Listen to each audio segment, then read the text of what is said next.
More than $3 million is missing from the accounts of former customers and employees, as well as the state labor cabinet and federal officials, after working with roofing company Lexington Blue. The owner of the company, Brad Pagel, filed for Chapter 11 bankruptcy protection on Tuesday. This would allow the company to remain in operation while repaying its creditors. Pagel is facing a lawsuit from the state attorney general's office, resulting in a court order to freeze his assets and shut down all business. Pagel claims he is being vilified. More information is coming out about the Lexington Blue. People are continuing to share their experiences with paying the company for work they never saw completed. WKYT's Madison Carmouche talked to a former customer and former employee about the red flags. Our top story at 10.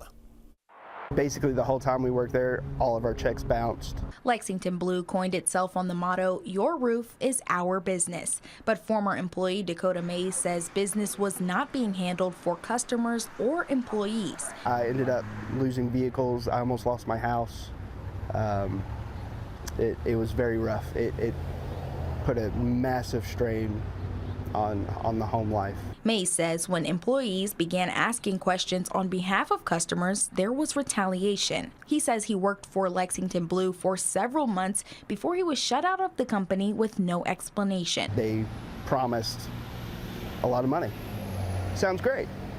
And then once the red flags started popping up, that's where I got curious. He says employees were tasked with finding customers through door knocking. This is how Lindsay Trung was introduced to the company. She says between the down payment and her insurance's payment, she is out more than $10,000 with no work completed or even started by Lexington Blue. Unfortunately, we're afraid to trust anybody now because this was our first experience and we're not sure. We've had a lot of people reach out to us, but we're unsure of who is legit. Trung says the company shut down just days before her scheduled roof replacement.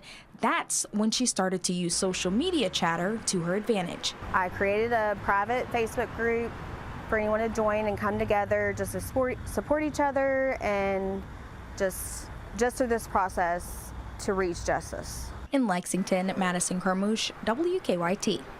We have reached out to the owner of Lexington Blue, Brad Pagel, for comment, and we have not yet heard back.